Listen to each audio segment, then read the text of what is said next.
Live stream here at the Garden Like a Viking headquarters in northern Indiana, zone 5B6A. And we got a lot to talk about today, my friends. So, guys, let me know where you're tuning in from, okay? You can just say hello from wherever it is. I like to see that kind of thing. Kathy Pinkstaff says, Central Michigan here. Definitely P says, hello, I enjoy your channel and found it from Pinball. Yes, I have a lot of new subscribers from the Pinball collaboration, which is awesome. I'm very glad that you guys are here. A lot of like-minded people. And unbeknownst to me, there's a lot of my subscribers already do watch Pinball's videos, which is really cool. Way more than I thought, or way more than I knew. So awesome. Okie Ranch Wife says, Pinball sent me too. All right, glad you are here, my friend. You guys, to the new subscribers, you can find so much information here on these videos. Pretty much everything that you need to be successful. But if you don't see something, you can just let me know, and I will either answer the question in the comments, or I will try to make a video about it if I think that there's enough interest in it. So, Plum Smart Paul says, hello from Georgia, Zone 7B. Danger Pigeon says, morning from Maryland. Arlegato, Minnesota. Right? Yes. Alexander says, hello, Nate. Hello, my friend. Glad to see you here. Mike Fireblade, getting nice here in Alaska. All right. What zone is that you're in? I know Alaska's a massive place, and they've got different zones. So, Suburban Hillbilly. I like that name.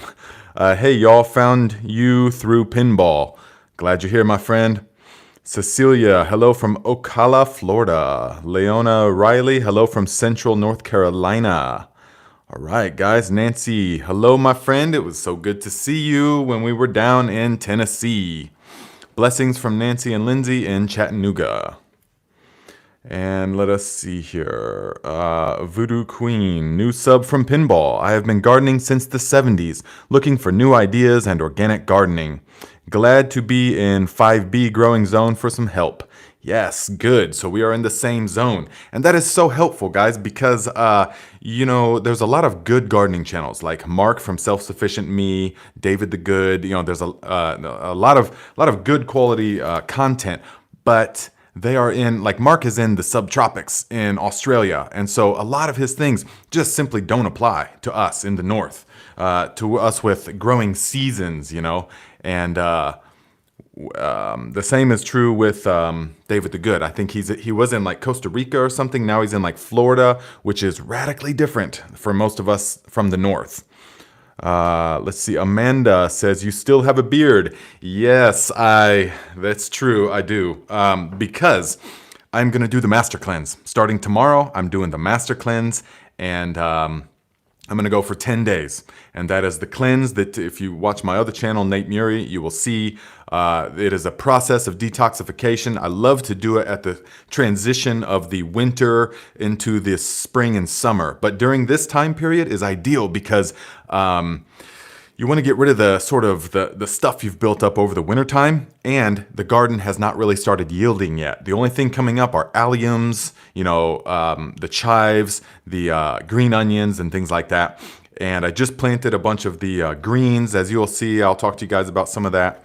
So right now is the ideal time to go on a 10-day fast. And so I'm going to do that. And at the end of that, boom, I'm going to shave it all off. And you guys will be like, you're not Nate. What is that? But, it's fun to totally radically transform your look sometimes. I think it is. So James Triplet, let's get into some of the questions. James Triplet, when do you start Brussels sprouts seed to get fall heads to form on the stalk and not just leaves? Yes. So I think you are in like Canada, right? So that is going to depend. So for me, my first frost is it's supposedly in October. October 10th is I think when ours is. And so for me, I start. Okay, you asked when I start the seeds. So I would start the seeds June 1st, pretty much. I mean, early, because you want them to be nice and established. I'll start the seeds June 1st in like 4-inch pots, see? And that is going to allow them to grow up nice and big. So you don't start them in small cups like we do in the springtime. Guys, when we start stuff for the fall garden, as you will see, I'll give you plenty of heads up. we want to start them in nice big pots, because if we start them in the small little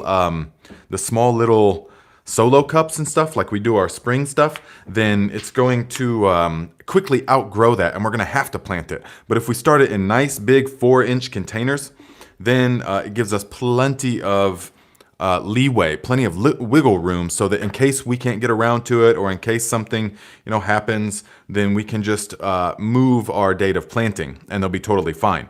So yes, I will start Brussels sprouts June 1st to be planted out July first 2 weeks of July, something like that, because Brussels sprouts take 100 days. They take a long time, but they are very cold hardy. Okay, they can take hard frost. I mean, they can take it in the 20s. In the lower 20s and still be fine. In fact, Brussels sprouts and cabbages, like the Brunswick cabbage, the real good winter type ones, those thrive in the cold, and they're actually better and sweeter in the cold. Same with collard greens, same with some peas, most peas actually. Is because as it gets colder, the plant senses that. And so because sugar water freezes at a lower temperature than regular water, it will heighten the concentration of sugar in the leaves of the plant. And so it gives it a real nice, deep, sweet flavor. And so many things are better when they've been kissed by a bit of frost.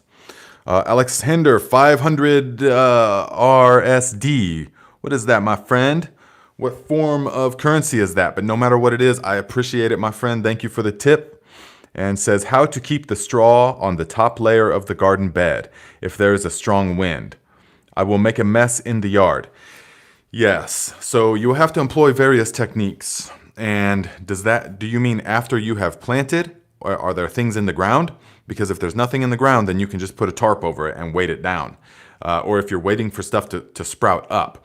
But if you have to put the straw around your plants, like as a mulch, then if you water it nice, you just have to let it get settled in. Because once it's settled in, it won't blow away unless there's like a hurricane or tornado type wind.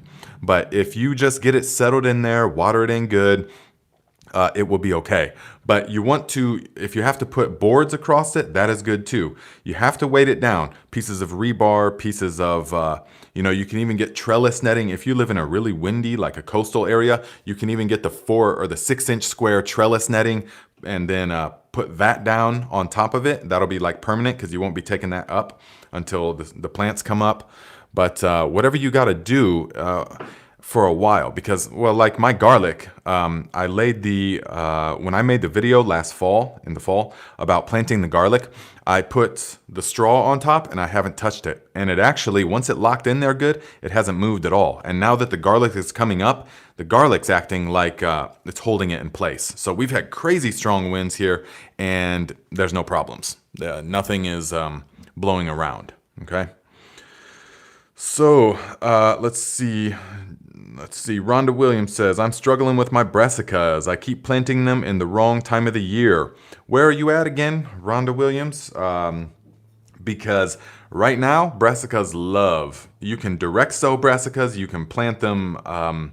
You can do transplants right now. I just planted out the onions before I left. Many of you saw the short video that I made about how I plant the onions, how we separate them and stuff like that. Zone 7B, Southern Oklahoma. Okay, so then yes. I don't know what the climate's like there, but you can sow them right now, okay? You can sow them now. Wanda F, hello from Greencastle, Indiana. Came here from your visit with Pinball the other day. All right, Wanda, good to see you here, a fellow Hoosier. Dale says, when I do a soil drench on potted plants, can I put more than one fertilizer solution in a gallon jug of water? Fish hydrolysate, urea, etc.? Yes, you can. But you will just keep them at somewhat lower concentrations, okay? So you want, if you're using the natural fertilizers, and it's not an exact science as far as the ratios of things, but if you're using the natural fertilizers, then let's say in 1 gallon of water, put, 1 ounce of the fish fertilizer with 1/2 cup or a cup of one of the JLFs, and that will be sufficient. And then maybe an ounce of the urine, like that, in 1 gallon. That's going to be strong, but that's all that I would put in the per gallon, yeah? OZ Jockey says, hi from Thailand. Hello, my friend. I used to live in Thailand and Koh Tao for a number of seasons. I taught scuba diving there. And Nancy says, we scored a kombucha SCOBY today. Excited to learn how to make kombucha. Oh man, yes. Kombucha is so easy and so wonderful. I should do a video on that soon, actually. That's what I should do. What do you think? A video on kombucha? Because I love it. But what I love to do is, man, I make a couple of different kinds of kombucha. So I will boil ginger and cloves and cardamom and cinnamon. Now that's the secret recipe, guys. What's up, Justin? Good to see you, my friend. Now that's the secret recipe, okay? You boil those things, and then you add the tea, okay? And then you will add the sugar. So with that, it tastes like it might not sound like it would be crazy or good kombucha. Good to see you, Ursula. But it is so good. I mean, everyone that tries it is like, what is this kind of magic? It's almost like chai, except, I mean, there's no milky anything, but it's just like Christmas time. It's so delicious. Also, I will do a straight up ginger and mint kombucha. I'll show you a bunch of the recipes when I do the video. So Katie says, can you put extra scabies, I think you mean scobies, in compost or garden? Katie from Wyoming, Zone 4. Yes, you can. You can compost them if you like. The best thing to do with excess scobies is gift them to your friends so that they can begin to grow as well. And that's really what you want. Let's see. Jay Dro says, do you ever use SST and how would you implement it? What is SST? Hello, Leanne Nichols. She says, greetings. And let's see. Graham says, hi, Nate. Is kombucha good for you? Is kombucha good for your garden as fertilizer? I've heard the SCOBY is good in a soil mix if chopped up. Yeah, it would be good. It's not like exceptionally great or anything because those kind of bacterias are not really going to be present. They're not as helpful to the soil as things like the labs, the lactic acid bacteria serum. That's very, very helpful. The SCOBY, not so much. I mean, I've fertilized with it before and I've done things, I've tried things with it. I've never noticed any kind of like, whoa, benefit like I do from some things. So, of course, it's not going to hurt anything, but I wouldn't focus on using kombucha or the SCOBY as some type of great fertilizer, you know? But compost it like everything else, of course. Everything comes from the earth and everything returns to the earth. We have to remember that. So, Jay Dro says, seed sprouts grinded up. You know, I have not really got into that just because I've not had to, because I have such great, vigorous and healthy plants anyways that I haven't noticed. I mean, there's like not a need to do that. But maybe, you know, I've heard, okay, seed sprout treatment. That's what that is, right? I've heard all about it and I know it makes sense. What's up, Bobby? It makes sense to me, theoretically, yes, that the enzymes in the sprouting seed and the sprout would help to add life and things to the seedling. In fact, I think I'll do some experiments. You know, I have to run everything through experimentation first before I can put my stamp on it. So I will begin some types of experimentation with that because I get a lot of questions about that and it makes sense theoretically, but I don't have firsthand experience like I will in the future with it. Definitely P says, is molasses good for the soil? Now, molasses can be overused in the organic type of farming. So there's a number of things. Is that molasses can be good when used in the right way. We use molasses only when we're brewing like the aerated compost teas, which we'll get into more this year on this channel. Up until now, I've kept it super simple and we focused on JDOM mostly, which is still fantastic, works perfectly, and there's no need to even go beyond it really, but some people just, you know, they want different techniques because it's not for everybody. And I'm also finding not everybody is having success with the JDOM. With the brewing the microbial solution. And so the aerated compost teas, although it requires outside inputs, you know, an air pump, electricity, so you have to have a grid, so your farming depends upon the grid, and it requires molasses, and we don't grow sugarcane here, so yes, it requires some more outside inputs, but it's much easier, or it's much more foolproof than some of the than the microbial solution. So I'll be showing you guys that, and yes, we will utilize that to feed the microorganisms in that. But as far as applying molasses to the soil, no, we don't do that, because we don't want to disrupt the sugar balance in the soil. Even though it's not the same exact type of sugars that the plants produce, still, the plants depend upon the microorganisms in the soil. That is how they thrive. And so they attract the specific type of microorganism that they need by using the power of the sun to combine all of the elements and capture carbon out of the air, and then refigure the carbon molecules into sugar molecules. And then it pumps the sugar molecules into the ground through its roots. We call them root exudates. Think the plant exudes them into the ground. And so the exudates are sugars that attract the specific type of microorganism that plant knows it needs in order to produce the nutrients and the right pH that it needs. And so for this reason, we don't want to add any sugars to the soil. Even though it's not the exact same, we still don't want to do that, okay? And then that's also going to give us, if we're just applying molasses to the soil like a lot of people want to do, then they wonder why they have fungus gnats and why they have insect infestations and things, okay? So that's my answer on that. Yeah, guys, please remember to give the video a thumbs up. Let's share this with as many people as possible, because the mission is to get as many people growing their own food as possible. It doesn't even matter if you're growing 1% of your food supply or 100% of your food supply. We just need more people growing their own food. And if everybody does this to some degree, then we automatically decentralize the food production like it used to be for thousands of years, to where more and more individuals are growing more of their food instead of just totally outsourcing the most crucial thing to our survival. I mean, for the most part, the food.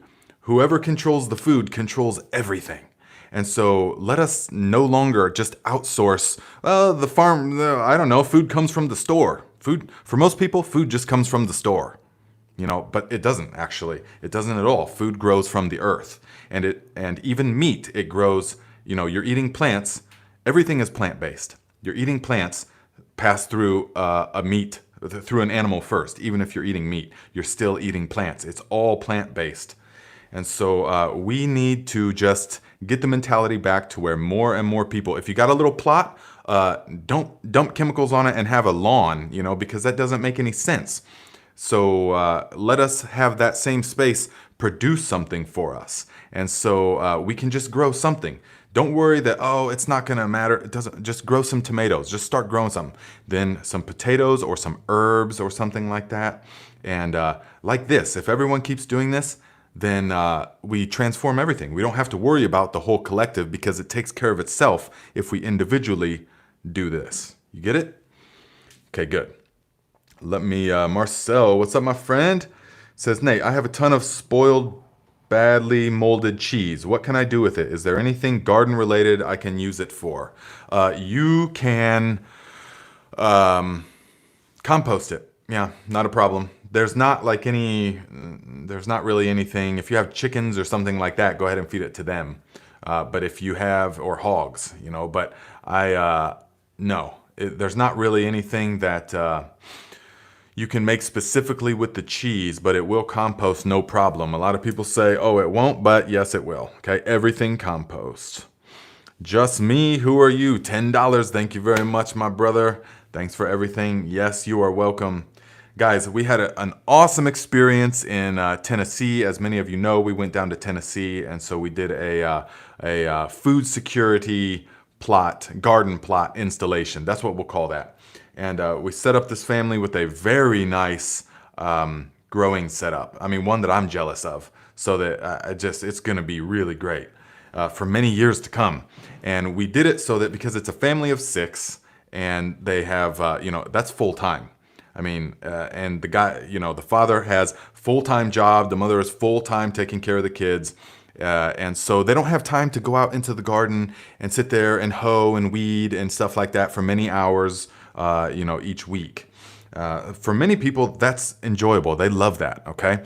But for some people, they just want to grow their own food for as little work input as possible. And that's what we set up there. So I'm going to be making a few videos about that, and you guys will hopefully gain some stuff, because really that's what it's all about. To me, that is the whole purpose behind the mission, is exactly. So I'm going to make like a maybe 10 or 15 minute video of the whole experience, and you will see, and because that's just what it's all about. Sarah Marais says, hi from France. First time here. Pinball sent me. Glad to see you here, my friend. Let me know if you have any questions. Marcel, thanks, Nate. I have some moles that moved in, but no chickens or hogs. Yeah, I wouldn't be feeding it to the moles then, huh? Edelweiss, $10. Thank you very much, my friend. I appreciate the contribution. Let's see. The Mom General, $5. Thank you very much, my friend. Hi, Nate. Little late jumping on today. Can you talk about how we can consume labs diluted in water? You're amazing as always. Thank you very much, my friend. Yes. Okay. So labs. How we can consume it. Okay.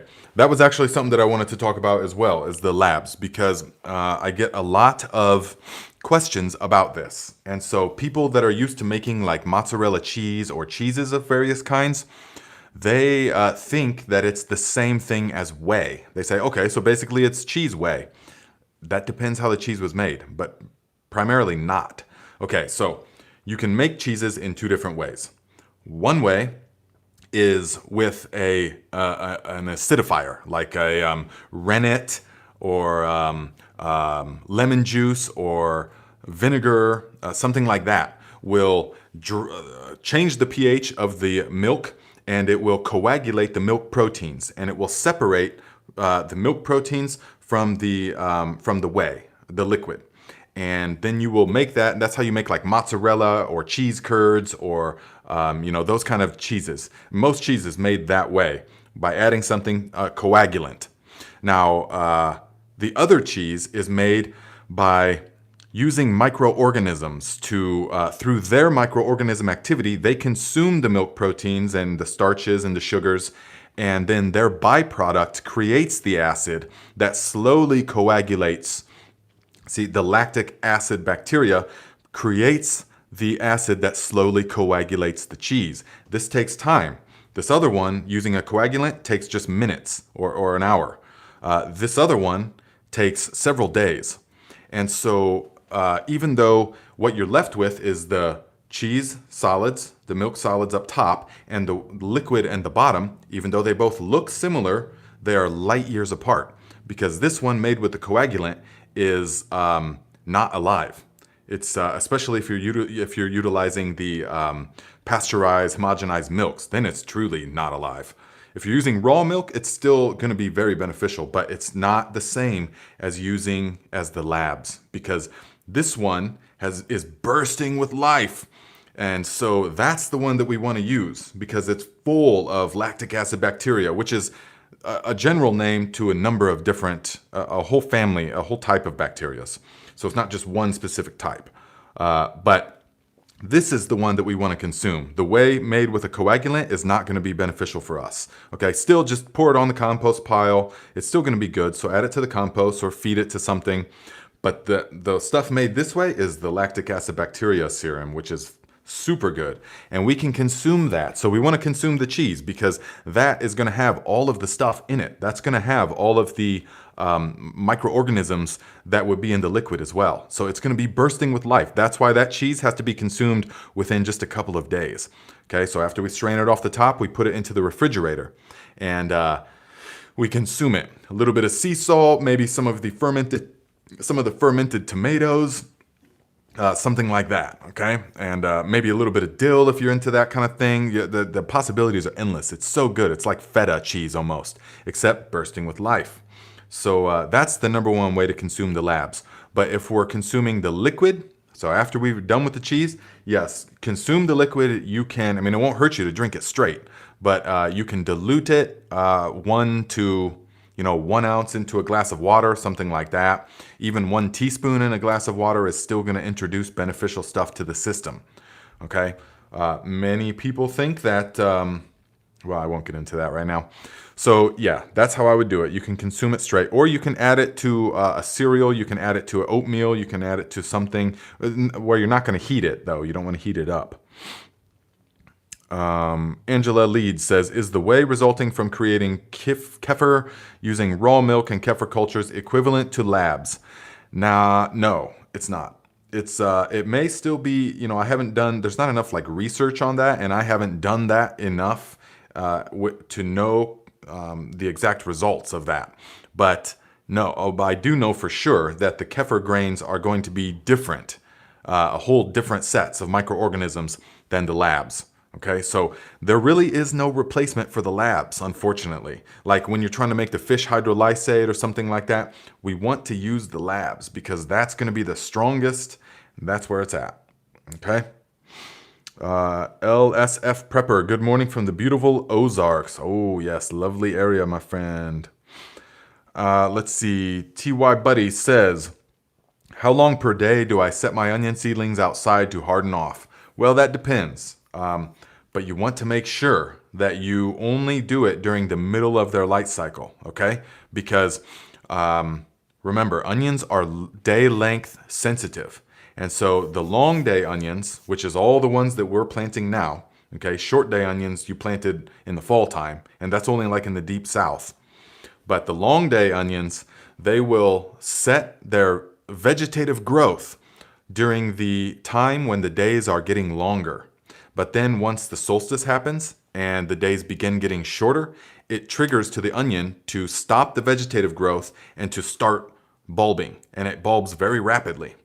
So we want to, so the onion, you can start them indoors on artificial light cycles, okay? 16-8 is where I keep everything. 16 hours on, 8 hours off. And let's see, Amanda Wilkerson. Yeah, 16 hours on, 8 hours off. And that is going to be totally adequate. That is not going to make the onions bulb or anything like that, because it's a common misconception that long day onions bulb because of the long day hours. That's not the case. The case is that they are triggered to bulb as the days begin getting shorter. So you do not want to leave them outside so that they're getting their light cycle timing messed up, okay? As you harden off your onions, which only takes a few days, onions are very hardy.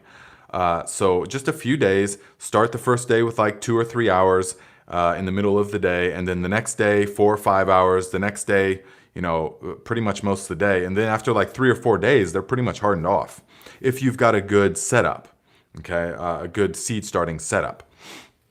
But you just want to remember, so once we take the onions out and we set them outside for good, we never bring them back into the longer days, because they will sense immediately something is wrong, but they can recover. They can recover, and they will not have a problem. All right. But if you keep bringing them inside and outside and letting it get dark and stuff like that, that will confuse them. Yes. And let's see. Diane says, can you just keep adding more fresh fish slurry to fish fermented with labs? Or do you have to start all over again with the rice mixture and new labs? Yes, you must. For the fish hydrolysate, that's what you're talking about. The fish hydrolysate, we make it all at one time in one batch, and we let it decompose, and then we bottle that stuff up, and we will start another batch. The JDOM fish fertilizer is the type where we will add the fish, the leaf mold, and the water, and after a couple of months, we can begin using it. But then as the liquid drops, then we will just add more water, a little bit more leaf mold, a little bit more fish, and you can continue using it like that. Okay, but the one with the labs is all at once. That's meant to be done fast. Christopher says, hi, Nate. How will you layer a planter that is 3-foot cube in order to plant a citrus tree in? A planter that is 3-foot cube. So I hope that they have access to the earth underneath the planter, right? Or not? Because if it's just a 3-foot cube, and you want to add, so probably not have access to the earth underneath. So you will want to add, you can make it mostly compost. You can make the bottom of it wood chips, and then you can add some compost, and then some soil, and then plant the plant, and then on top of that, add a mulch of some kind. That's what I would do. Definitely you'll be adding a mulch, a hardwood, like the actual hardwood mulch or deciduous leaves. That also works really good, but you want to keep it mulched. Let's see. Deanna Martin says, making a batch of calcium acetate today. Love your channel, Nate. Zone 5B. All right. Hello, 5B neighbor. Moondust. What variety of long day onions do you recommend? I live in Michigan. Okay, well, you would have already wanted to get those started because onion plants need planted now. Try to go to the Rural King. If you haven't started your onions, try to go to Rural King. You know that store? Many of them will have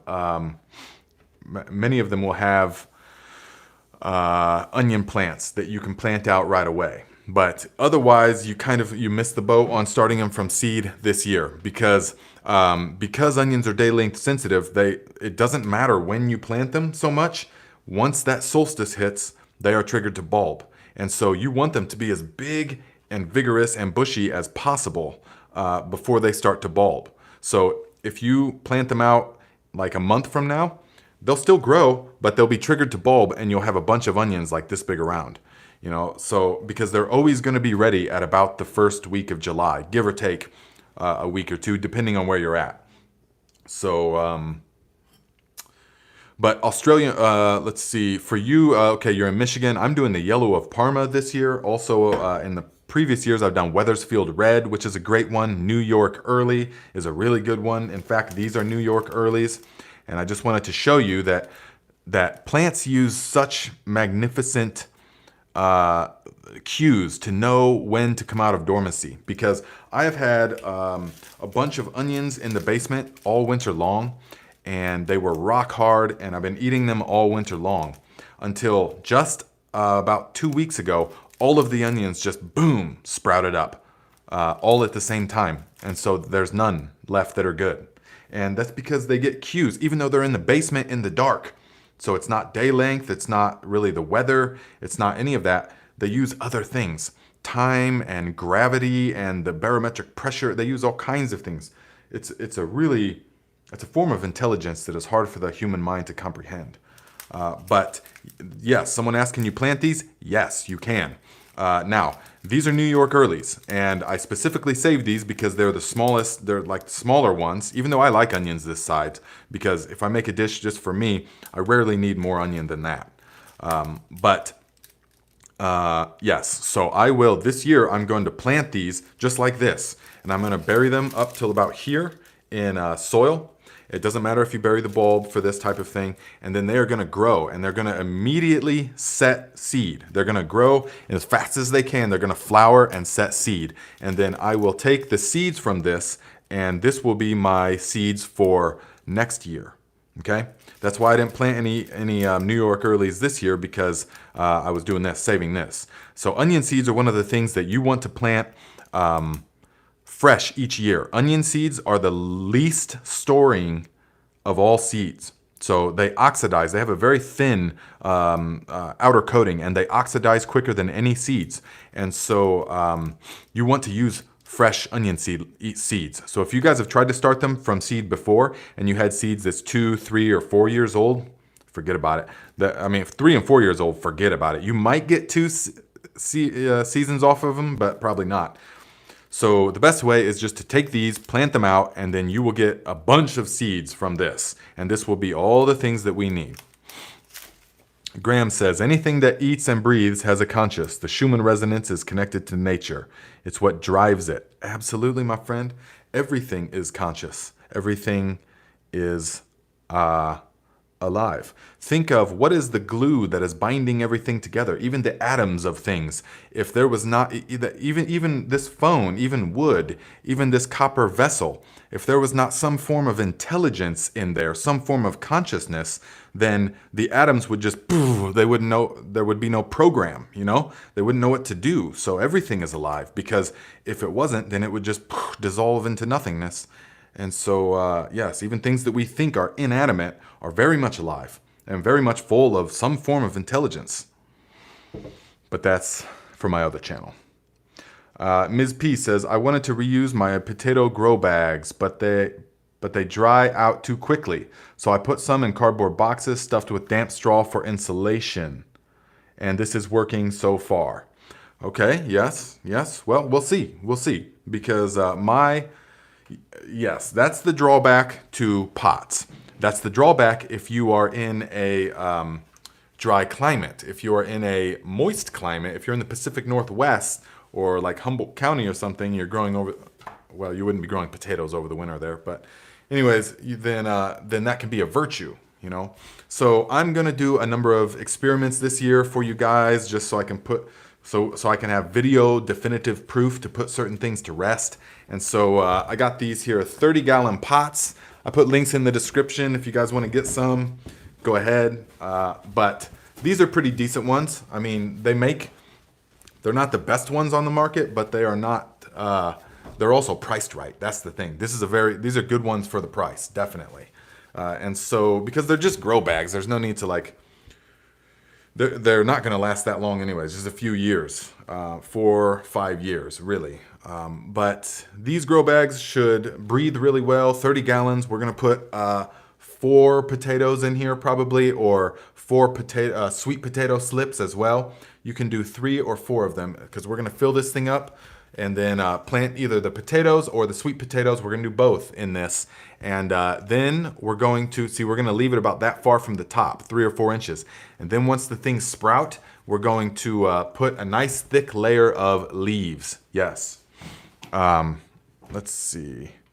Jeremy says, you can grow a river in Humboldt County in winter. Oh, I know, man. I love the winters in Humboldt. Oh, my goodness. We would grow the brassicas and all kinds of good stuff. So temperate. Yeah. Let's see here. Luke says, sorry, first time. About what, my friend? Jason says, potatoes and black bags working like a bomb. Thanks, Nate. This is the only way I will grow them in the future. Grow giant beans and peas in the soil outside of the bag. Yes, great idea. Yes. And for people that are concerned, so I'm glad, thank you for speaking up, Jason.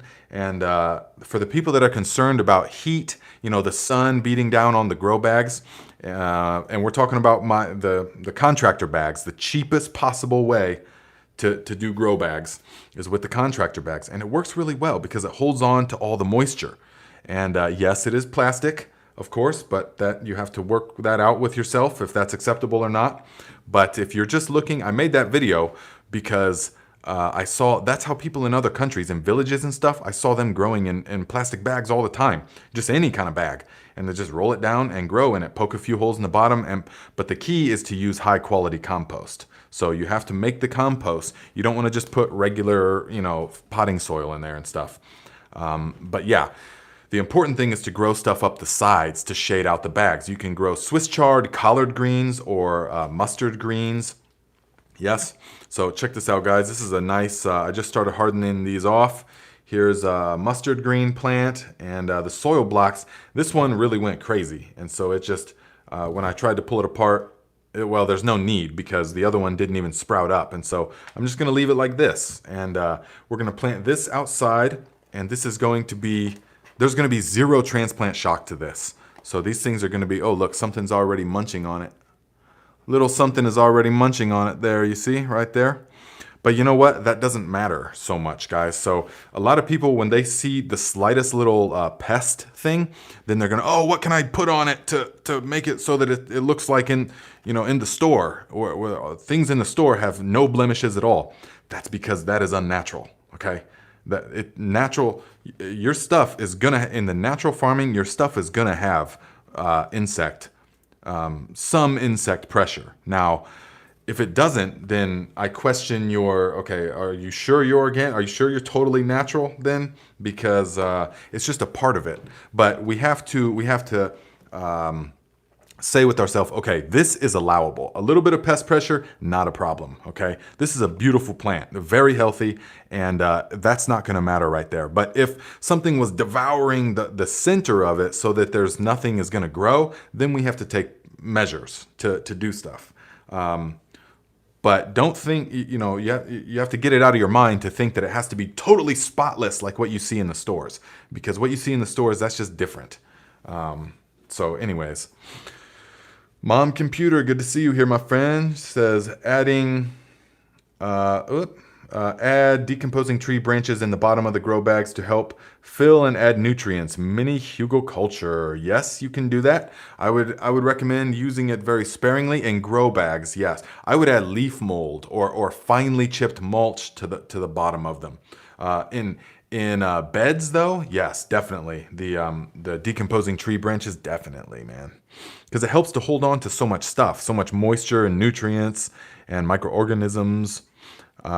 Faith K says, "Oh, and hi, I'm new, coming from Pinball. Nice to meet you.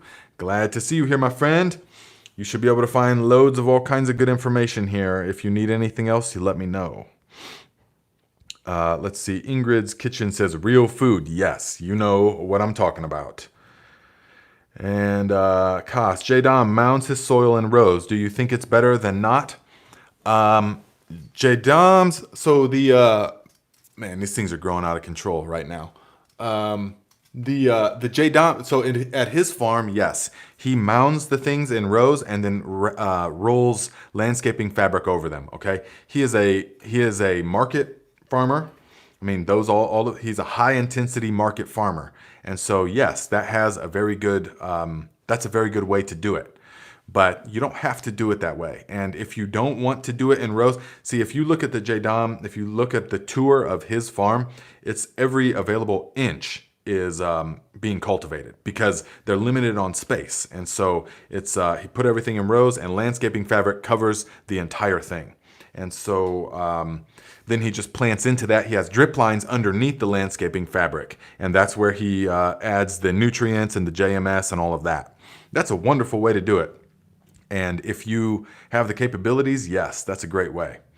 But many people, so it will need irrigated like that, all right? But if you're not going to irrigate it, then I sort of don't recommend mounds because they can dry out quicker, you know? So there's so many different ways, and I would have to see your specific setup and your specific goals and your specific resources to know what is the best for you, you know? That's why I go to people's place and assess their situation, and then develop the plan that is best for them. As you guys will see on the video that I'm going to do about the trip to Tennessee. And man, guys, now is the time to clone. If you have houseplants, this is a little bit off topic, but if you guys have houseplants, now is the time to clone them because they love it when the daylight hours are between 12 and 14 hours. They like that time because that's like what they experience more in their homeland of the jungles. And so now is the time to clone them. You see how this was just a week or two ago, a couple weeks ago, and they're already starting to get those roots on them. And they're going to be healthy in no time. I mean, they're going to be full plants in no time. Let's see. Somebody did a Alberto, $5. Thank you very much, my friend. Appreciate the contribution.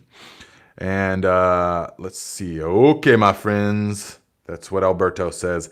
Yep, that's becoming a little bit like a catchphrase. I just like it. It just rolls off the tongue. I can't help it. Iowa Viking. Oh, nice name. Says, sorry, I'm late at a softball game and it's snowing. Yeah, Iowa, huh? Well, good luck with the game, my friend. Let's see. Luke says, garden like a Viking. First time at a live Q&A. Haha. What is your advice in using rabbit manure effectively? Your videos got me thinking of making a solution with labs. Rabbit manure is actually a beautiful gift because it's one of the few manures that is benign enough to be used neat. You can use it straight right away in the garden, but it's also good enough that it has many, many nutrients and microorganisms in it. So yes, you can, if you have rabbit manure, if you have a little bit of rabbit manure, it's best to use it to make tea. So you can make the rabbit manure tea just by soaking it in the water for 24 hours or agitating it. It doesn't even need to be 24 hours. It could be an hour or 2 hours. That would be like a manure extract more.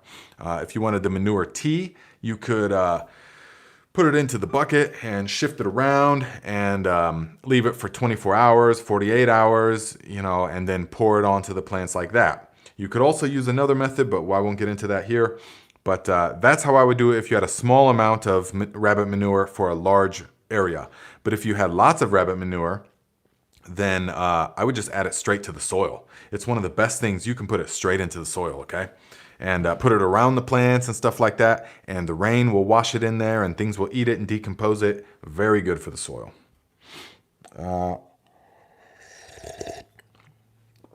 Let's see here. SE says, trying to sow red clover in the grass my hubby insists on having in the desert of Utah. Grass in the desert?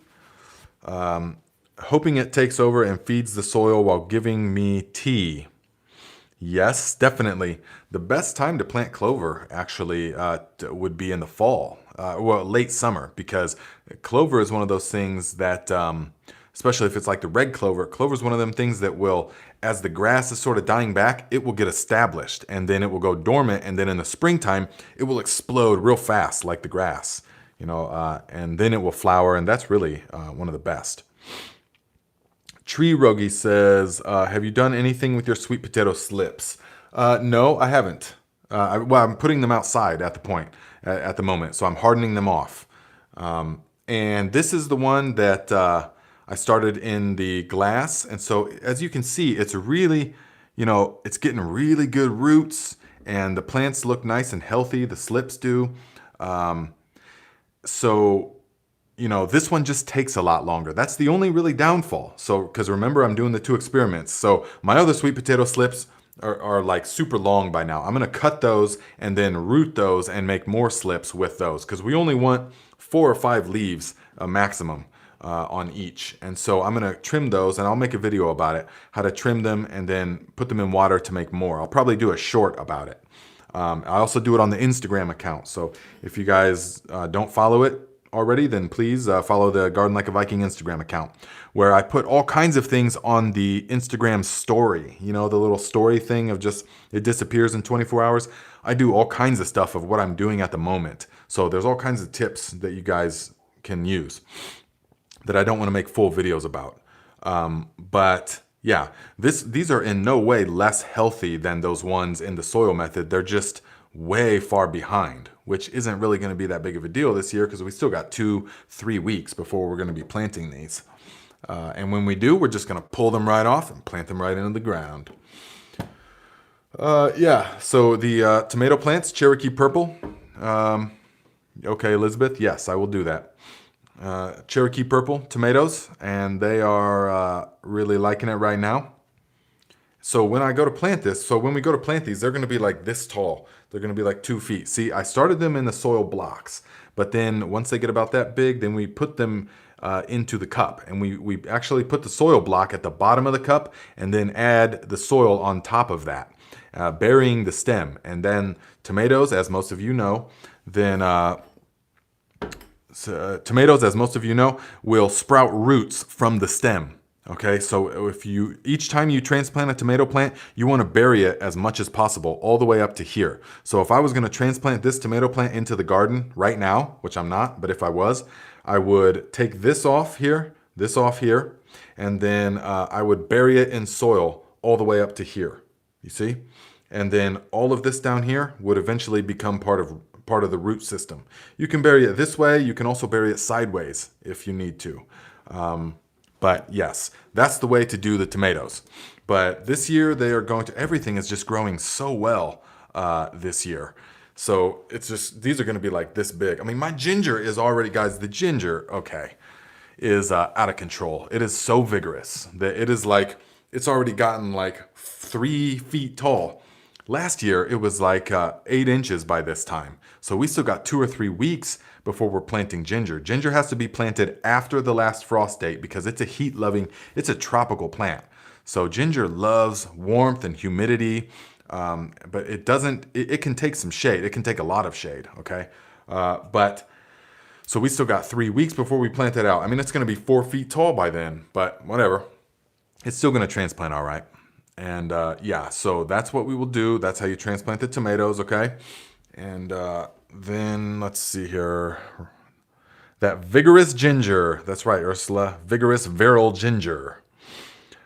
Ms. P says, Faith K, maybe try planting in hay bales this year. Planting in hay bales. SE, do tell about ginger. Mine grows and dies quickly. Really?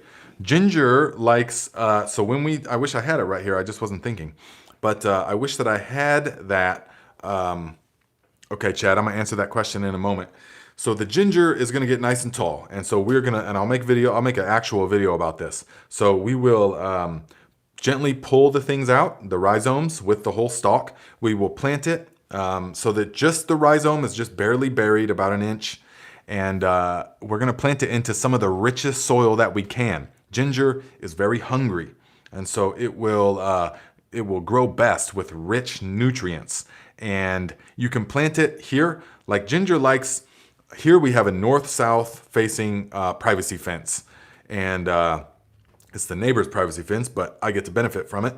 And so I will put the ginger right up against there. And so that is going to receive half the day of full sun, the rest of the day of total shade. I mean, no direct sunlight. That's how ginger likes to grow the best, actually. As opposed to being out in full blast sun, it's too much for it.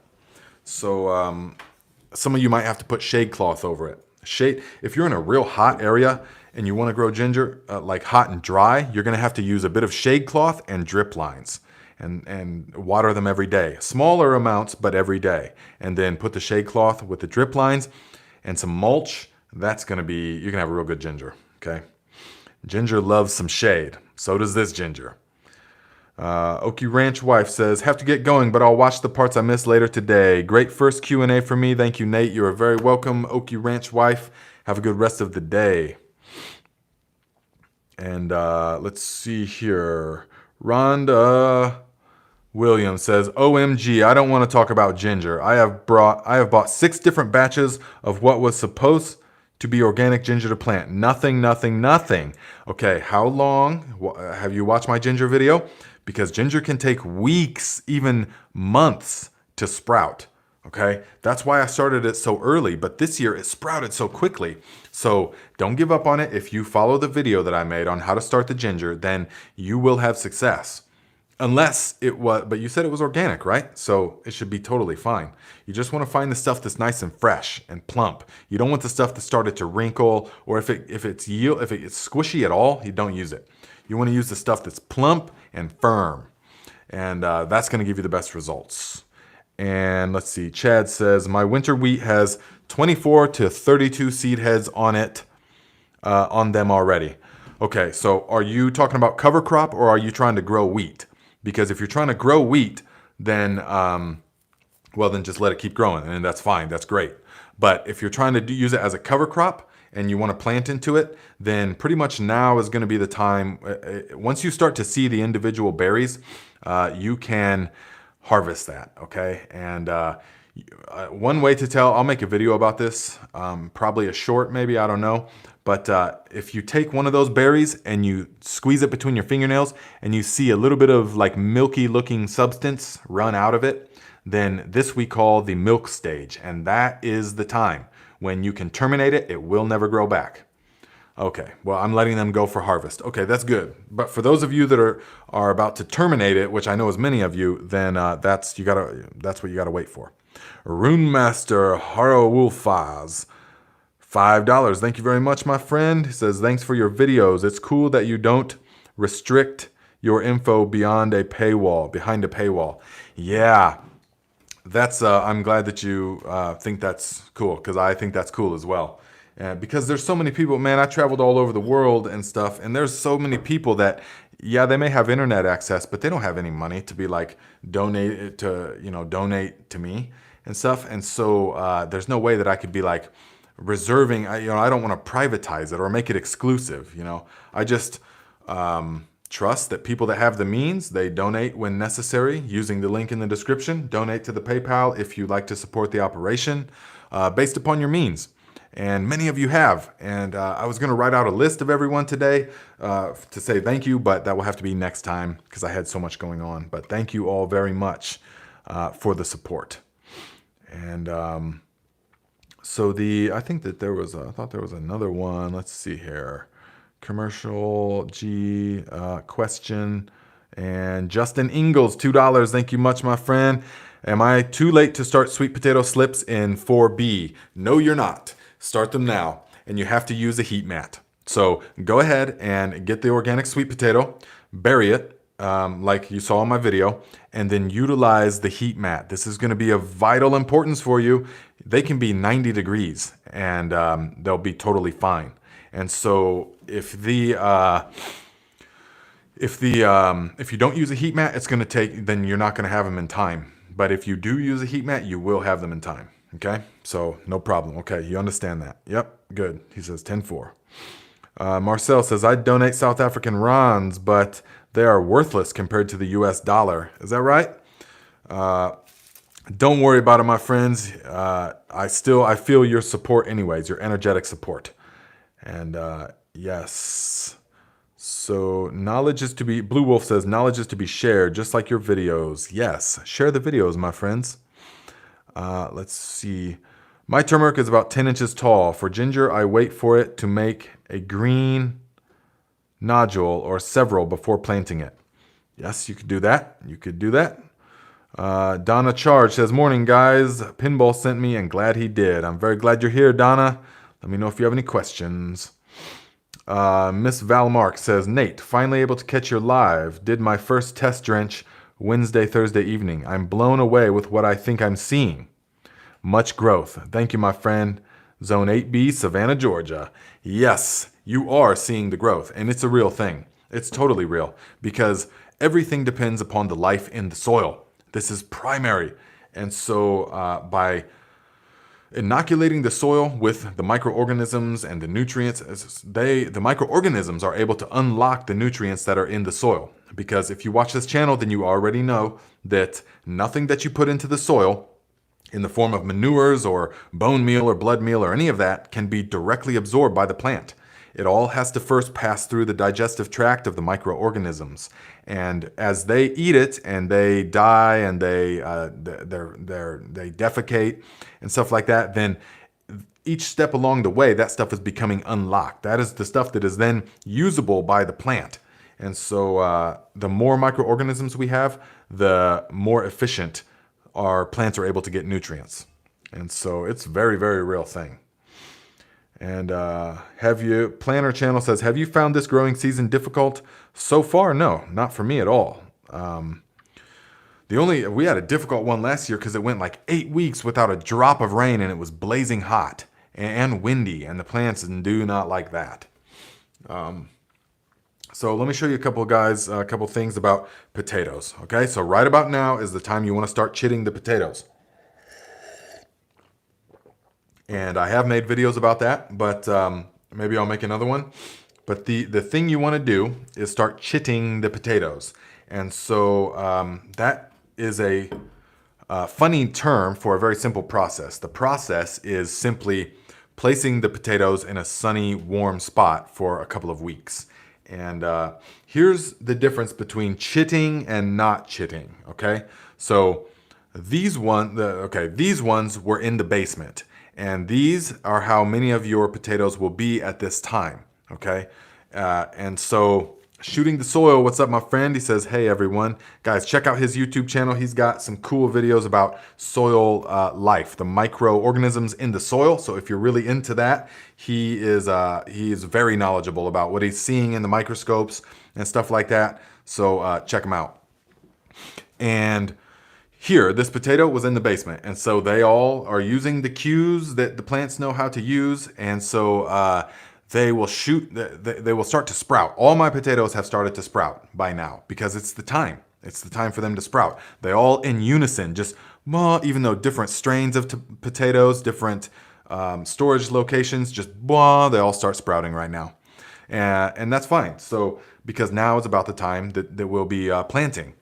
And so this is not really what we want, okay? These are not really chits. I mean, technically, I suppose they are, but these are seeking out light. So what we want them to look like is more like this. Do you see how thick and vigorous and stout these look on the German butterball potatoes? And so these are actually equivalent to like a lanky seedling. Like if you've ever planted a tomato seedling or something, and it's like, it grows real long stem with 2 little leaves at the top, and it's like, how it's seeking out light. And so you can plant that, and yeah, you will get something. The tomato plant may recover, and you will get something, but it's never going to be as good as a nice, healthy, vigorous tomato plant grown in the right way, like this one. So in the same way, the potatoes are sort of the same. This is that leggy seedling tomato seeking out light. This is the one, this is the nice beefy one. You see the difference? So, but if there are to this point, you can still plant them. Okay, you can still plant them. I haven't determined exactly yet if it's best to cut them off here or not. And so I should know by the end of this year. But you just won't have to if you just do this. Okay, just place them into the sunny place. And so, because I've done it so many different ways, and sometimes I break these off completely, but then the potato rots, is what I have found. So you don't want to actually break these off all the way. I probably would go ahead and plant this one as is, and plant it in the hole like this, so that the things are just above the soil surface, and it will recover. It will grow something. But if you break them off completely and try to start over, it's already started to get soft, you see? And so the potato, the tuber, is a storage of solar energy. So it is using the plant leaves as solar panels to combine all of the elements and store that solar energy in the tuber underground until next year. So that when the next year comes, then it, boom, sends out more shoots to gather more solar energy and create more tubers. But at this point, it's already too low in energy. It's used up so much energy trying to get these things out that I don't think this one will recover. So if we break these off, put it in the ground, it's probably going to rot. Okay.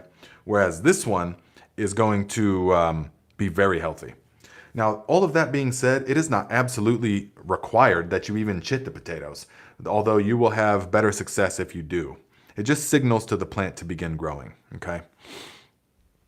Let's see. Mary Lou says, question, can you plant more potatoes the next year after having potato blight? Yes, you can. Yes, you can. Because the contrary to popular understanding, blight is already present in most of the soil everywhere, all over the place. It is only able to gain dominance if there is something out of balance with the plant or the soil.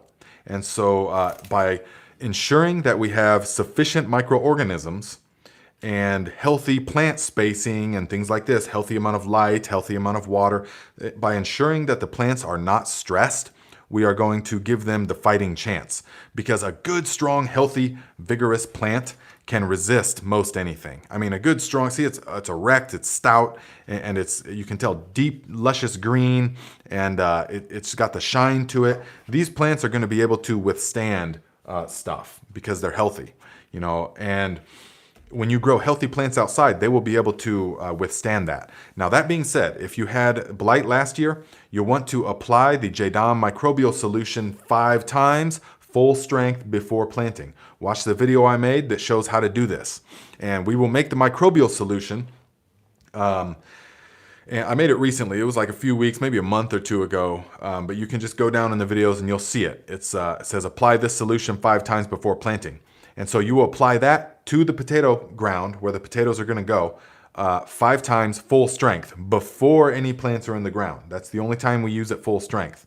And that is going to effectively balance out and reinvigorate the microorganisms in the soil so that the blight will not be able to gain dominance. All right?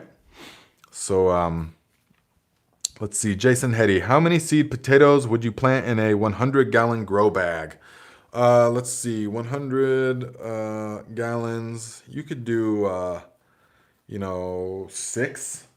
Let's see, 100, 8 even. You could do 8 potatoes in there, 100 gallons. Even 10. I mean, even 10 or 12. Yeah, now that I'm thinking about it. I would have to look and feel and see. It depends how rich your soil is, see? And it depends on how often you're going to water.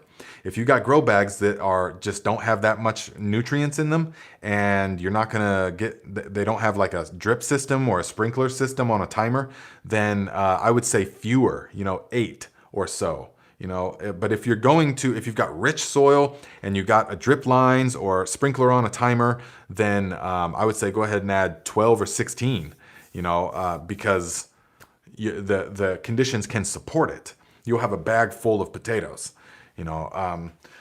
And here's the thing, guys. It's typically okay. If your quest is large potatoes, then you can once these are going to grow out a little bit more before I plant them in about 2 weeks. You can break off all of the chits except 1 or 2, you know, and that will give you bigger potatoes but fewer of them.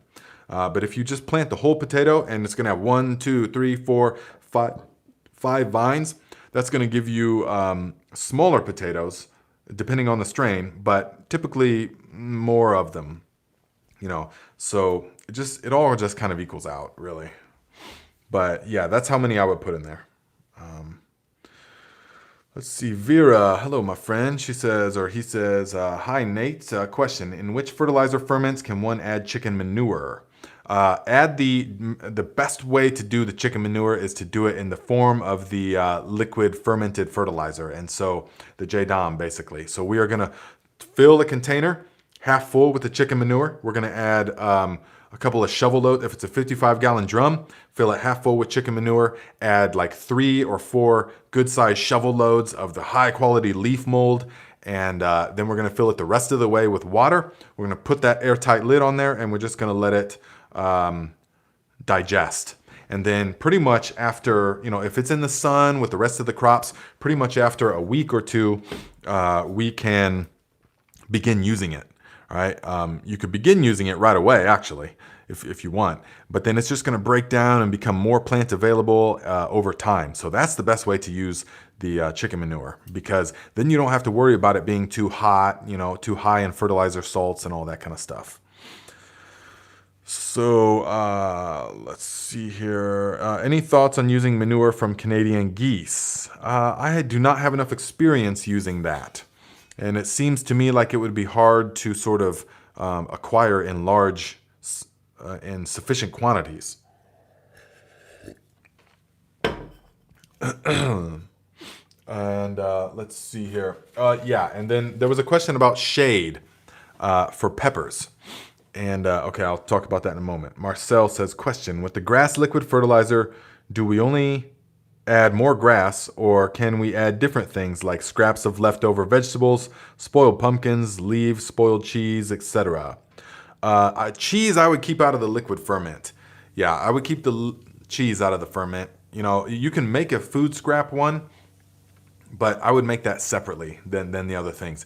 I mean, it's good to have separate ones, because the grass fertilizer is going to be the good base, and it's going to be balanced, and it's going to have everything that the plants really need for good, vigorous growth. Now, yes, you can make the one, if you watch my video, if you only make one fertilizer, make it this one. It's basically everything fertilizer. So you're using crop residues. Use the grass, but then also use the residues of the crops that you have. So I would throw some tomatoes in there, some peppers in there, a couple of onions. I would throw some mustard greens in there, some potatoes, all that stuff of whatever I'm growing. And yes, you can use that as a liquid fertilizer, no problem. Terry says, can you use wild turkey manure like chicken manure? Man, how are you getting wild turkey manure in sufficient quantities?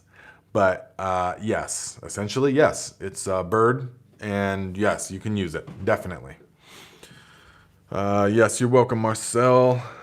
So yeah, some people watch my video about the shade plants and stuff, and so I guess I was talking about for the most part. Yes, there are going to be people that are in blazing, scorching sun areas where it's 110 degrees, full sun, for all summer long. That's a whole different animal, okay? You've got a different thing. Yes, shade cloth, drip lines, using afternoon shade. All of those things are going to be techniques you will need.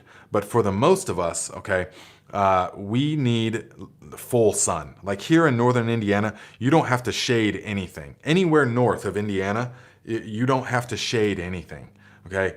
Now, some people will say that, well, I'm in Canada and my peppers got sunburned. But what they mean is that the pepper itself got sunburned. Yes, that can happen if it gets direct sunlight, the pepper or the tomato fruit itself. But the best way to counteract that is to grow the plants in blocks or grow them in such a way that the plant foliage shades that out. Because only if you're growing in long, skinny rows of a single plant is that really going to be an issue. But even then, you should have enough vigorous top growth to where that can shade out most of the stuff. Because even peppers and tomatoes, the fruit can get sun scorched, but the plant itself still wants full sun. But unless you live in one of them blazing hot places, then it will want some afternoon shade, yes. But like around here, you want full sun because light is the number one thing, which I wish I would have said on the pinball podcast, but I was so excited and there was so much going on. But when he asked me, okay, for someone that is just starting out, what would be where do they start? And I was talking about the soil and what to grow, which is still really good. But what I wish I would have said is light. You need to focus on the light because more important than the type of soil you have, more important than the type of water you have, well or city water with chlorine, or way more important than either of those is the light requirements, guys. Because plants need 5 things. They need light, water, air, nutrients, and it all has to happen at the right temperature. And so these 5 things are an equation in the sense that any one of them can be the limiting factor. So if you don't have enough light, it doesn't matter how much soil and nutrients you have, it's not going to thrive. Likewise, if you don't have enough water, it doesn't matter how much light or any of the others you have, it's not going to thrive. And so with that in mind, we have to remember that plants are solar powered. And how many of you have, especially you guys from pinball, how many of you have solar panels on your house, on the roof of your house? You will know, as we used to in Northern California, because we were way off grid. So you know that solar panels, when its sun is out, oh man, you got power for days. All the battery packs are full. You can power anything, power your hair dryer and all this stuff. But when it's cloudy, oh yeah, all of a sudden you don't got nearly as much power. The batteries might be starting to drain a bit. But then mid-winter, when there's no direct sunlight, you hardly have any power and you can't use much. And so in a similar way, the leaves of the plant are their solar panels. And so they want the full sun for the most part, okay?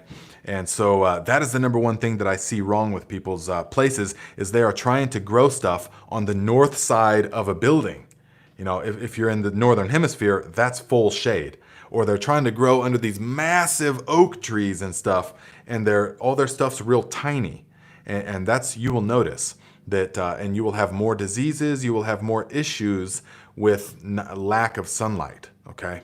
So that is, yes, Terry says, thank you. Oh, yes, I'm new from pinball. Who is Jay are we talking about? But yes, so that is basically the number one requirement is going to be the light. And so we want to make sure that we have sufficient light. Now, you will know if you're in an area that needs sun protection. But for the most part, if the plant has everything it needs, it's still not going to need that much sun protection. Because if it has what a lot of people think is the sun issues with the sun, what they really are experiencing is issues with hot root zones. Number one, well, I say number one all the time, but in many ways it is. When I was in Northern California, okay, it rains for 6 months of the year nonstop. It's overcast and beautiful, nourishes the redwoods, it's foggy every day. But then come summertime, once the rain stops, it does not rain again for 6 months. And everything gets bone dry and it's 90 degrees every day. And so I learned about all of these things. I learned that what most people think is sun issues is actually a hot root zone. No plants like to have a hot root zone, okay? And hello, Barbara, glad you could make it. So no plants like a hot root zone. So the most important for you guys in the super hot areas is going to be drip lines and mulch. That's the way to do it. Water twice a day, even for a very brief amount of time. That's a good way to do it if you're in super hot. Just keep them root zone cool and moist, and the plant can take tremendous amount of sun. So it's not so much the sun that is the issue. And Nanny Tam says, question, I have beautiful black soil in my woods. In my woods. Would that soil be beneficial to add to my garden soil? Sorry to keep asking, but I trust you better than Google. New from pinball as well. Okay, Nanny Tam. No, it's no problem if you keep asking, because I obviously didn't see the question. So guys, if your question isn't getting answered, just ask it again, please, because I'm doing this on my phone, so it's just like choo, choo, choo, choo. You know, it's hard to keep up, but not a problem. So yes, if you have beautiful black soil from the forest, that's going to be very good. That is going to be very beneficial. That's going to be rich in the microorganisms. And so if you watch the videos on this channel and I talk about leaf mold, that's pretty much it, what I'm talking about. If you got rich, beautiful black soil from the forest, that's going to be, you can utilize that to inoculate, the microbial brews, to inoculate the homemade fertilizers, but you can also just add it right to your garden soil. Absolutely. And let's see here. The Tree Rogi says, Jeremy. Oh, what about Jeremy?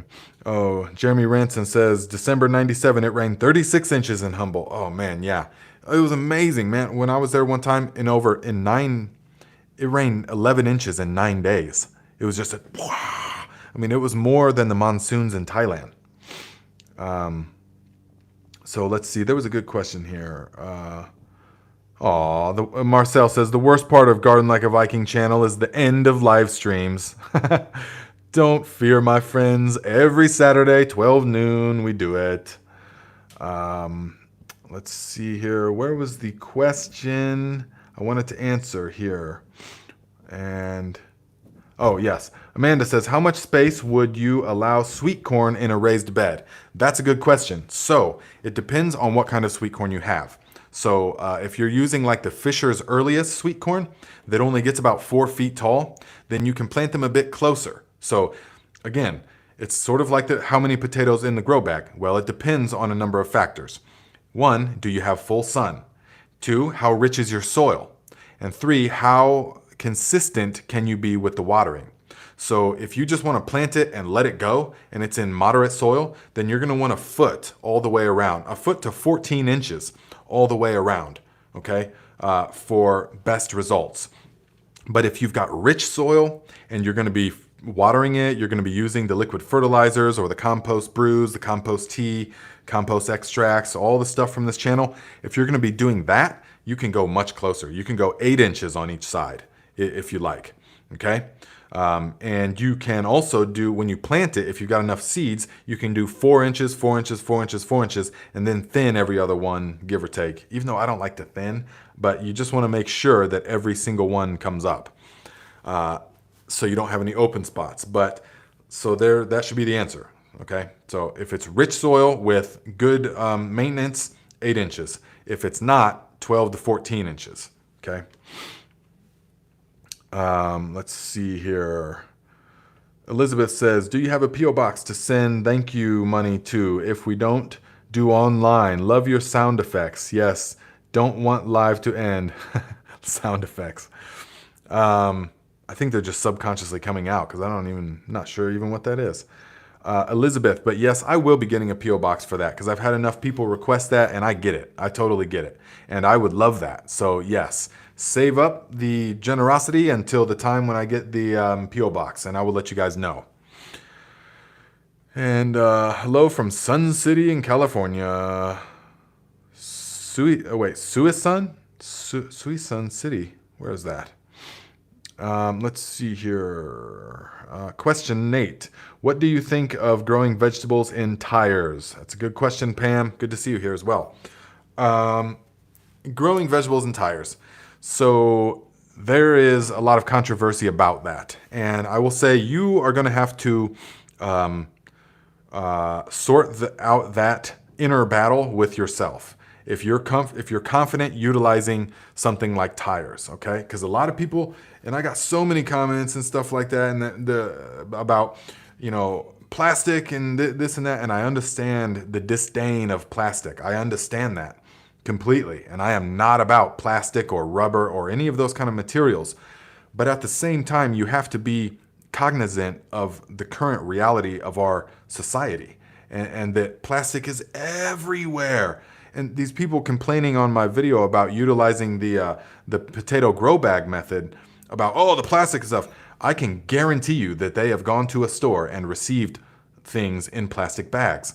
And they have no idea the depth to which they are already immersed in all of this, okay? So you have to pick your battles, guys.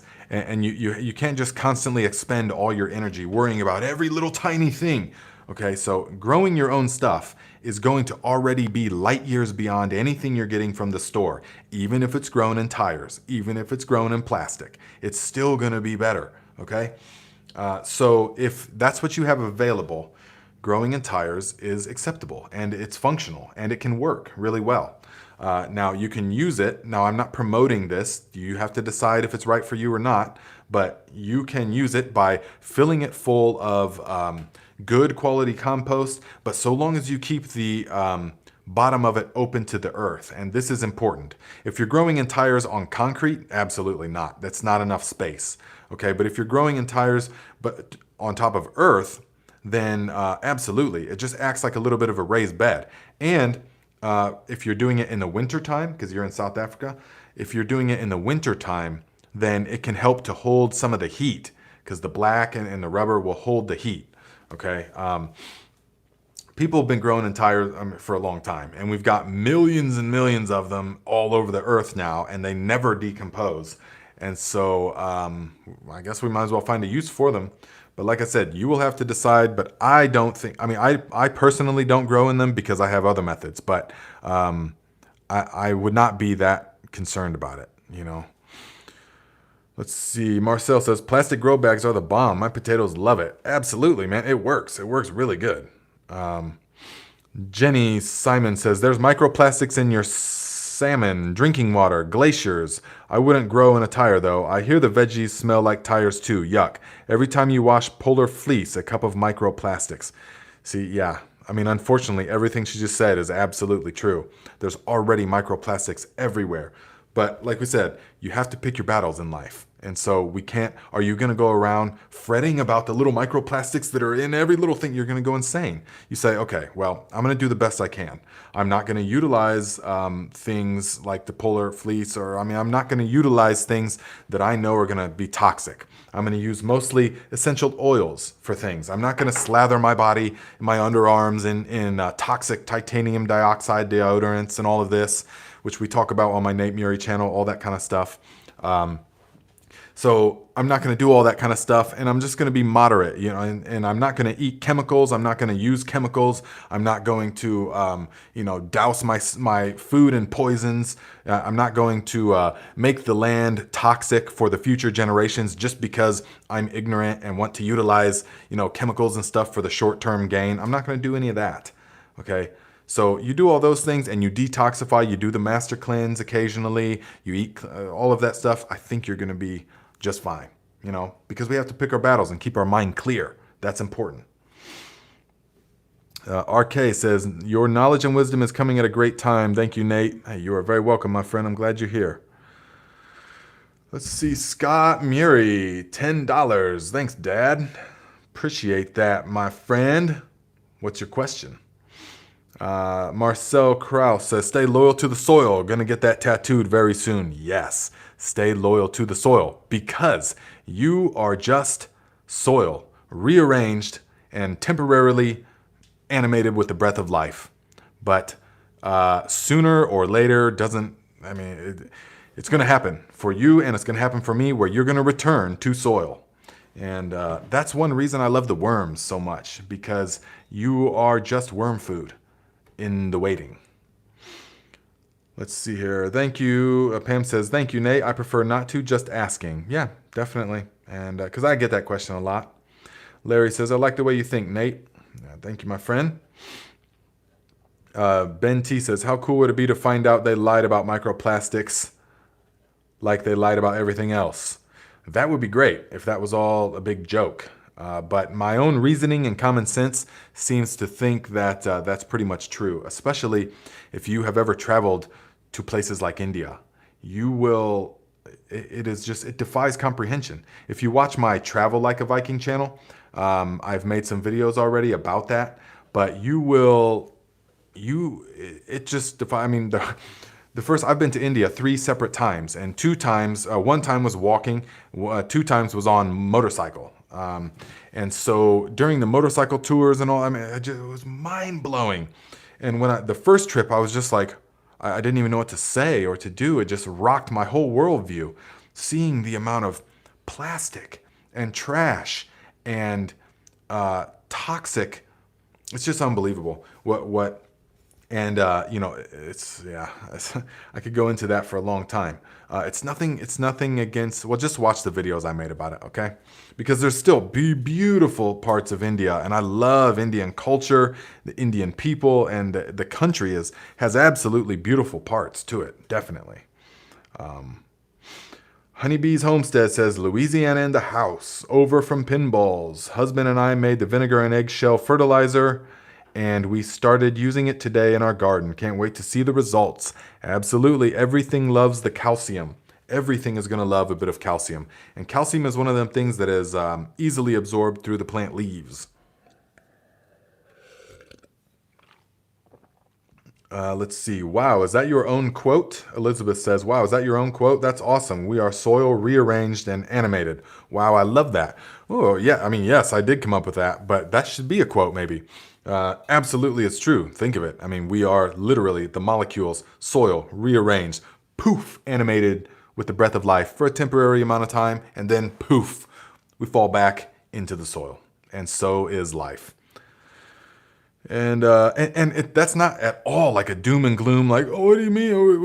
We're all gonna die? Well, yeah, but there's like a freedom in that. It's like, it just allows you to not take everything so serious because you're just gonna become soil again. I mean, that's the end result. None of us make it out of here alive. And so there's like a freedom in that, you know? It's okay, well, then I'm going to make the most of every moment that I have while I'm breathing because I'm alive. I'm alive. So let's see. Bobby Anderson says, yep, amazing series. Still waiting for the next season. Ooh, yeah, seasons. That's what I need to do. Yeah, I totally was going to make more of those travel like a Viking videos this winter, but I was like really amped up on just getting this channel going and all that stuff. So, but I swear, this upcoming season, I'm taking a big break because I'm not going to make too many videos over the winter because none of them really did well. So I'm just going to kind of take a break on this channel this upcoming winter. I'll still do the Saturdays live streams, every Saturday. But yeah, so I'll be doing more of those traveling videos. Let's see. PA says, Sadhguru said, all you are is the earth recycling its topsoil. Absolutely you are, my friend. Suburban Hillbilly, your words affect people. Worm food. I recently lost my mother. Thanks at Garden Like a Viking. Yes. So is that in a good way or is that, well, I mean, I don't mean that's all we are, but I'm just saying that that is the fate of all of us, myself included. As a natural fiber processor, wool, alpaca, etc., we need to fet back to those fibers. Using wool in the garden is amazing. Man, I would love to have some access to those natural fibers. Yes. And when I get the land and the school and all of that, definitely I can be doing that. Let's see. Jack Halen says, finally caught alive, just joining. How long have you been on live? Quite some time because we're at 88 minutes right now. So yeah, we only got a few more minutes, my friend. I love the worm food in the making. Yes. Successful garden design. Yes. And I just saw a video of you.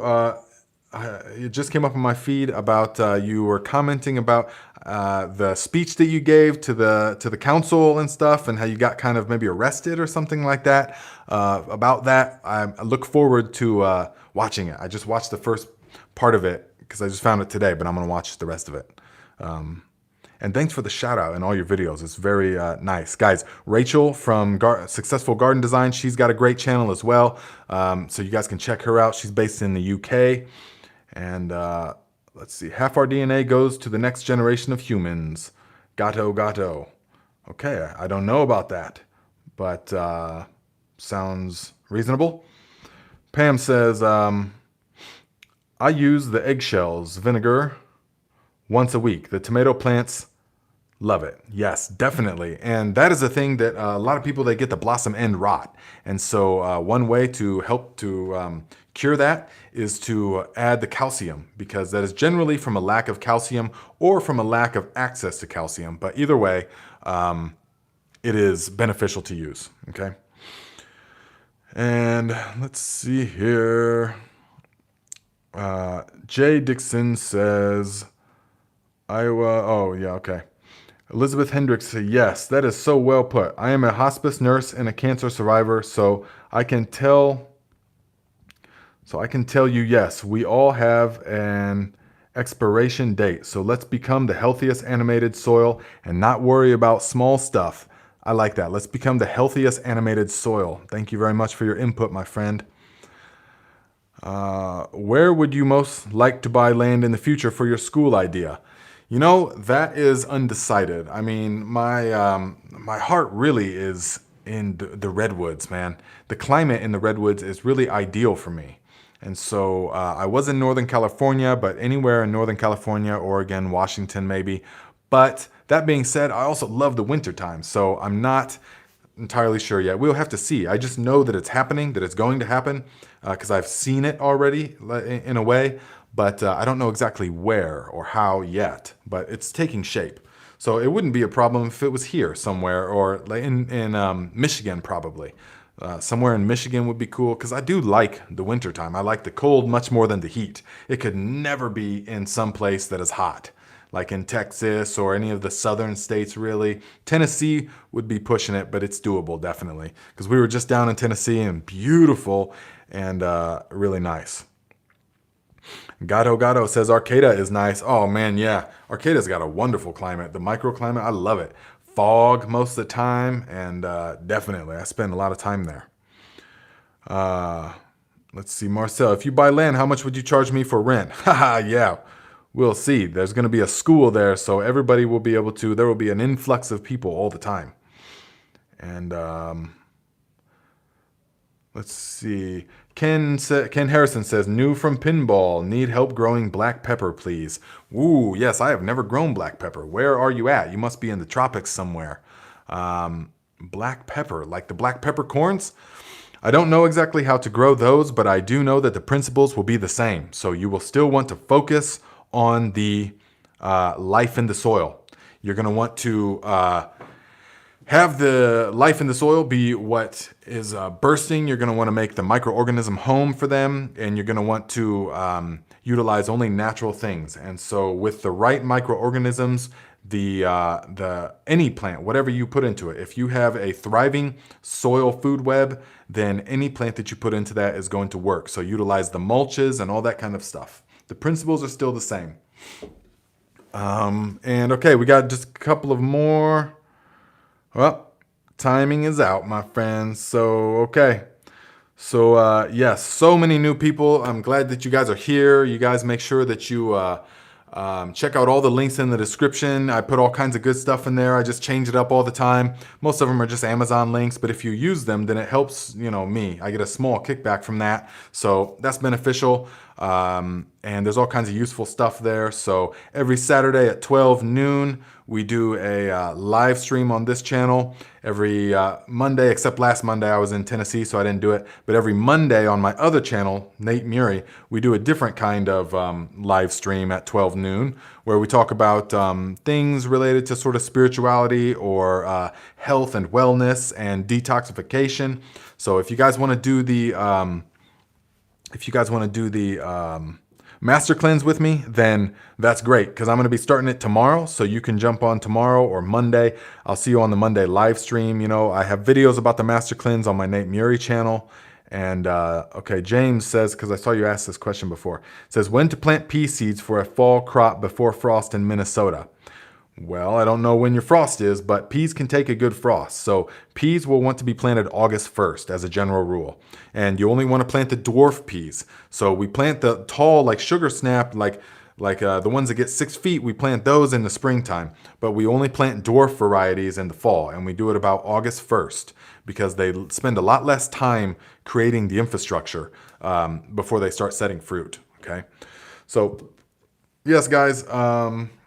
And don't forget to like the videos and to share them with everybody. And so if you have questions, you just let me know about stuff.